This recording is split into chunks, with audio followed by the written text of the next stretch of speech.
Di medsos disebut bahwa Pak Bahlil membohongi Pak Presiden soal data listrik di Aceh Tamiang itu, Pak. Oh iya. Gimana, Pak? Ya memang pertama di dalam merespon sesuatu itu kita harus dengan niat yang tulus. Dan cara pandang kita harus sinkron antara situasi normal dan tidak normal. Bencana yang terjadi di Sumatera, di Aceh, kemudian Sumatera Utara, Sumatera Barat, terjadi bencana itu adalah situasinya tidak normal. Nah, oleh karena itu sesuatu yang tidak normal itu jangan kita memaksakan diri melihat dalam perspektif yang normal. Apa yang disampaikan oleh Pak Bahlil dan sudah dijelaskan sedemikian rupa bahwa dalam jangka hiruk pikuk seperti itu, dan Pak Bahlil selaku menteri itu tentu mendapatkan laporan-laporan yang ada dari seluruh jajaran yang ada.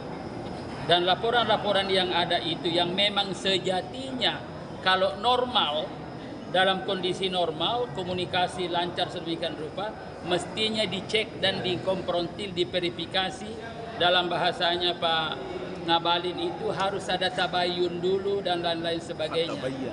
Tetapi karena ini situasinya tidak normal, tentu tidak sempat lagi melakukan itu. Nah, sementara dari laporan yang tidak normal seperti itu tentu disampaikan seperti ini. Dan itulah sebabnya maka sebagai rasa tanggung jawab itu Pak Bahlil ya betul-betul berada di lokasi, memantau semua itu. Ya, memantai semua dalam rangka menjamin terpenuhinya kebutuhan-kebutuhan dasar rakyat, termasuk misalkan bagaimana listrik itu. Dan karena itu segera setelah ada dengan laporan dalam situasi yang tidak normal itu, maka Pak Bahlil apapun sebagai rasa tanggung jawab itu betul-betul harus diwujudkan dan dipastikan bahwa kebutuhan-kebutuhan rakyat akan listrik, kebutuhan-kebutuhan rakyat akan ada gas, ada apa itu dipastikan. Dan karena itu Pak Bahlil telah mengarahkan seluruh jajarannya, baik yang ada di departemen maupun yang secara teknis bertanggung jawab, misalkan PLN, kemudian ada Pertamina, ada yang lain, itu dikerahkan semua dalam rangka apa? Bahwa dalam situasi tidak normal ini juga harus bekerja secara tidak normal. Itulah Pak Bahlil ada di sana. Ya betul-betul dari tidak hanya mengunjungi daerah-daerah tetapi juga titik-titik rawan dikunjungi sedemikian rupa, dan sampai pada hari ini masih di sana. Dan juga acara ini tidak dihadiri oleh beliau dan menugaskan kepada saya sebagai wakil ketua umum yang membidangi pertanahan untuk membuka dan memastikan juga ini nanti. Ya, kita telah Pak Bahlil juga sudah memberikan arahan ya kepada menteri ya Menteri ATR BPN ini selaku kader Golkar, bahwa hasil yang dicapai oleh seminar hari ini juga harus berorientasi pada bagaimana membantu rakyat yang ada di lokasi bencana itu, baik di Aceh, di Sumatera Utara, di Sumatera Barat. Nanti akan melakukan langkah-langkah, tidak hanya konsep, tidak hanya omon-omon, tetapi juga operasional di lapangan. Dan kementerian, dalam hal ini Menteri ATR BPN, sudah mengambil kebijakan bahwa seluruh pengurusan tanahnya nanti itu gratis, bebas. Nah, ini semua arahan Pak Bahlil untuk itu.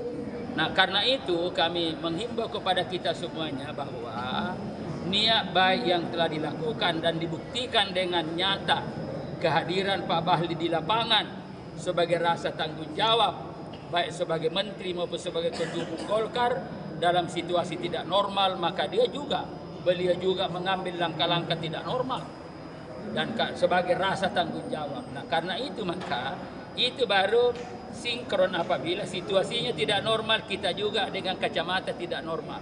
Kalau kita melihat dengan kacamata normal, situasi tidak normal, pasti tidak ketemu.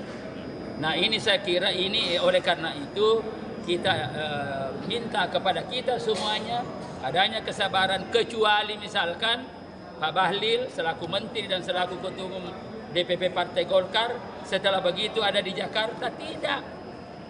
Bung Bahlil Lahadalia ada di lapangan sampai pada hari ini dan sudah berapa hari di sana, dan bahkan memberikan arahan dan memberi contoh bahwa dalam situasi tidak normal seperti ini maka seluruh kader Golkar harus ada di lapangan, melakukan karya kekaryaan, melakukan aksi, berbuat untuk rakyat, bukan hanya sekedar pernyataan dan retorika politik. Saya kira itu jelas. Ya, ada tambahan lebih? Tidak. Apalagi? Kemudian cukup. Oke. Ya. Tanya, Mau nanya apa lagi? Jangan nanya bahwa apakah tadi Pak Nusron itu ada cabang-cabangnya. Tidak, saya cuma satu. Tidak dua, tidak tiga, tidak empat. Atau gini deh Bang, kan di sosial media juga ramai tanggapan dari pihak Golkar aja soal Pak Bahlil yang dianggap sudah berbohong ke presiden itu, Pak. Jadi itu yang saya katakan tadi. Jadi apa Nggak, yang artinya kalimat itu apakah dimanfaatkan oleh pihak tertentu Nah, itu sebagai yang saya hatersnya? katakan, dalam kondisi tidak normal seperti ini jangan dilihat dalam perspektif normal, sehingga ya semua seperti itu. Dalam situasi tidak normal saya katakan tadi, mestinya itu ada verifikasi, ada laporan dari staf ini, verifikasi dulu, cek. Dan cara kerjanya biasanya Pak Bahlil seperti itu. Jangankan itu di Golkar, ada apa-apa dicek, mau musda dicek dulu, apa ini benar, apa ini, karena normal. Nah, situasinya tidak normal pada waktu itu. Ya tentu tidak sampai lagi melakukan pengecekan kembali, tetapi ya keinginan Pak Bahlil selaku menteri, selaku ketua umum Partai Golkar berkeinginan agar situasi kondisi yang tidak normal itu kembali normal. Nah, salah satu indikasi kenormalan itu adalah listriknya terpenuhi. Situasinya adalah misalkan jembatan-jembatan, infrastruktur dan kebutuhan-kebutuhan gas dan lain-lain terpenuhi. Dan karena itu Pak Bahlil ada di lokasi untuk mengecek kembali dengan pengalaman yang ada ini.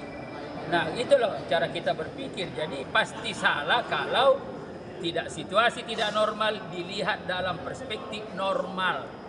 Kalau misalkan situasinya tidak normal, kita lihat juga dalam perspektif tidak normal. Ada laporan, kalau perlu cek, ya tidak bisa lagi. Ini infrastruktur ini sudah pada rontok semua. Ya kemudian misalkan bagaimana tower ini pada bobrok dan semua.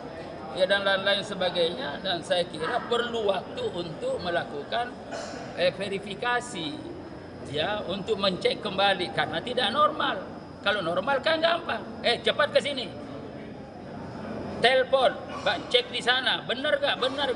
Ternyata dari perencanaan sedemikian dia mau dilakukan, maka perlu waktu. Nah, waktu tentu tidak bisa terprediksi karena situasinya tidak normal. Di sisi lain rakyat memang butuh. Nah, oleh karena itu maka sejatinya kalau ada seperti ini, tugas kita adalah bagaimana membantu sebagai wujud daripada solidaritas sosial, kesetiakawanan sosial. Bukan cari-cari kesalahan, bukan sekadar mendiskreditkan dan menjadikan peristiwa yang tidak normal itu sebagai retorika politik untuk mencari kemanfaatan. Nah, oleh karena itu sekali lagi Pak Bahlil meresponnya bagaimana? Ya jelas dia kalau ada seperti itu, ya udah kita tetap berbuat. Yang menilai adalah rakyat. Nanti juga ada kesadaran-kesadaran yang muncul. Itulah Pak Bahlilnya. Jadi tidak marah Pak Bahlil dibuat begitu, ya udah. Yang penting kita ada di lapangan. Yang menyoroti itu, mari ayo sama-sama di lapangan, jangan hanya di Jakarta. Mari kita melakukan aksi sosial. Mari kita membantu rakyat secara nyata. Mari kita hadir di lapangan.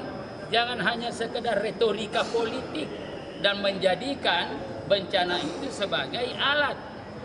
Alat untuk apa? Untuk mencari keuntungan politik praktis. Rakyat sudah menderita, masih aja berpikir begitu. Tapi Pak Bahlil tidak. Bahkan diberikan saya sama aja wakil ketua umum. Ya karena saya lebih senior, Pak Bahlil katakan dah. Udahlah, karena saya kan agak ini juga kan, mau respon gimana sih? Lalu Pak Bahlil udahlah, yang penting kita ada di lapangan, kita berbuat dan lain-lain sebagainya. dan memanfaatkan sebesar-besarnya kewenangan berdasarkan perintah Presiden untuk dapat kita lakukan langkah-langkah dan dalam jangka waktu yang tidak lama kembali situasi normal, kebutuhan masyarakat bisa kita penuhi dan masalah-masalah rakyat juga bisa diatasi, dan dengan demikian maka rakyat tumbuh semangat, optimisme kembali bagaimana bahwa rakyat ini di Aceh, di Sumatera Utara dan Sumatera Barat memiliki harapan hidup yang lebih baik masa depan. Itu yang pokok sebenarnya dalam kondisi kita begini. Nah itulah sebabnya maka Pak Prabowo dari awal sudah mengingatkan, ya ini Indonesia ini adalah rumah kita bersama, rumah besar kita, kita adalah penghuninya, mari kita rawat dengan asas kekeluargaan, asas kegotong royongan, asas kekitaan yang diwujudkan dalam bentuk solidaritas sosial. Nah, solidaritas sosial bagaimana dalam perspektif positif?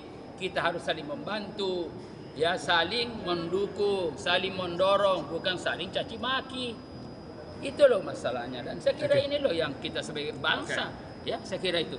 Oke, cukup. Terima kasih Pak. Mantap. Terima kasih Pak Idrus.